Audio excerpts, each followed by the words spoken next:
Hello everybody, this is Albert with Green Tea House. I hope you're doing well today. Today I'm going to retort to a statement that some people say, I don't like the taste of tea. Now before we begin, if you haven't been so, come visit us at the Tea House. I would love to visit you. I'm actually under the weather today, so it's very strange to be at home during the day. I can't tell you the last time I've been home during the day. It feels strange. So Casey's over there right now.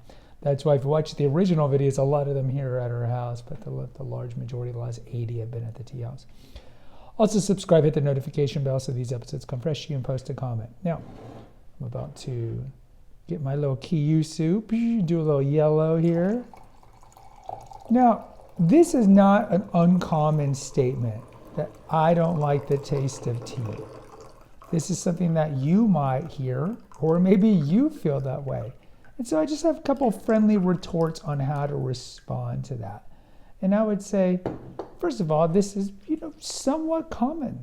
We've talked about here before how there's a large swath of Texans who drink coffee and not tea. And we have a 4-part series on how to get men to drink more hot tea. And some of it is just prejudice that they grew up with, thinking that tea is for women only, or they only drank tea when they were sick, even though it was a tisane.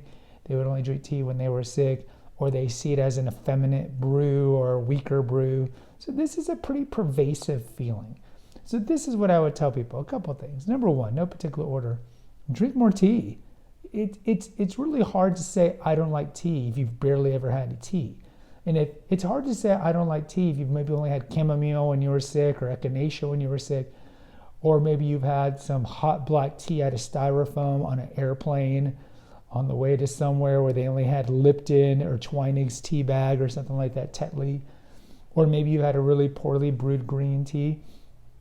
I would say, first of all, your whole idea of not liking tea is understandable because you've not really had a lot of occasions or a larger data sample size, so to speak, to speak for it. And so it's totally understandable. Could we really say that I don't like pizza if you've had pizza 4 times in your life? Maybe, but I would say drink more tea, and certainly drink it loose leaf because it's going to be better quality. And definitely drink the 6 categories of tea. Now, for the typical man or woman to do that, they would have to go to a tea store because pu'er, I think Numi does sell pu'er, but oolongs are certainly hard to find at a grocery store. Yellow, the one I'm drinking right now, is impossible to find. And then a lot of the whites are going to be garbage. And in general, if you're getting a tea bag at a grocery store, they're not going to be that great. But drink more tea. Drink more tea. That's definitely number one. Expand your horizons. Oh, that's yellow, so good. Another one I would say is, look, there are a lot of foods and drinks that we hated as children that we grew to like for a variety of reasons. I think in particular when I was a teenager, my father, may rest in peace, would bring home hummus from the local Lebanese grocery store. And I thought that stuff was so disgusting. He'd bring tabbouleh salad, which is a parsley salad, and hummus. I thought this stuff was just horrifically bad. High percentage dark chocolate. When I first started eating that, I thought that stuff was like pu'er, like liquid dirt. And the more you eat these things, the more you develop a taste, certainly the older you get. And I think really that if you locked 30 people into a tea house for 30 days, and all they drank was tea, I think that they would leave liking tea a lot more, or appreciating tea, because tea doesn't have the anxiety that coffee has. Tea doesn't raise your blood pressure. We talked about in a previous episode that if you have hypertension and you drink more than 2 cups a day of coffee, it doubles your risk of a cardiovascular event. We know that it can give you palpitations and increase your pulse and all these things. But when people are like, I need something with some caffeine, all they know, their default has been going to Starbucks since age 14. They're just going to drink that. But if you lock them in a tea house for 30 days and give them good oolongs, give them good black teas and greens and whites and yellows and tisanes and all these things, I think they'll like, oh, wow, I do get that focus and relaxation what tea gives you because of L-theanine that's in it that coffee doesn't have. And like, oh, I don't feel anxious, I don't feel jittery, I don't have that jolt and that crash. So again, it's exposure, exposure, exposure. The third thing would be, well, there's a lot of things that we eat, even if we don't like the taste of, that we do because it's good for our health.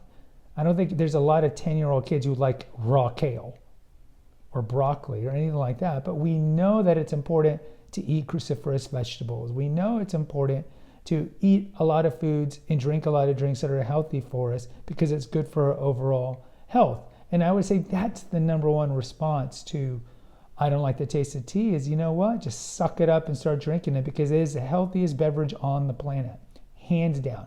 The only thing that can maybe compete is a properly well-made green juice that you make at home. But if you just look at a beverage in itself, it is the healthiest one. It's 99% water. And we know that Camellia sinensis, tea, is the most consumed beverage on the planet as well. And there's a reason for it. It tastes great, but it's super healthy. It's chock full of antioxidants, in particular catechins. And we know these things fight against free radical damage and inflammation and cancer and all these things. And it's good for your cognition because of the L-theanine. It's good for your bones, good for your skin. It's good for so many things. It can speed up your metabolism, all these things. And so I would say, well, you know what? You might not like the taste, but I do see a trend. As people get older, they start drinking more tea because their doctor tells them to stop drinking coffee, and they learn to appreciate something because they know it's healthy for you. And tea is exceedingly healthy for you, especially if you suffer from anxiety, if you suffer from jitteriness like a lot of the Gen Z people do, then drink it. But certainly the older you are, you should drink it because it is the healthiest beverage on the planet. And the more you drink it, the more you'll appreciate it. And the more you drink it, the healthier it is going to be for your body and your mind. Guys, post in the comments. I'd love to hear from you. What's your response to I don't like the way tea tastes? Until next time, take care and God bless.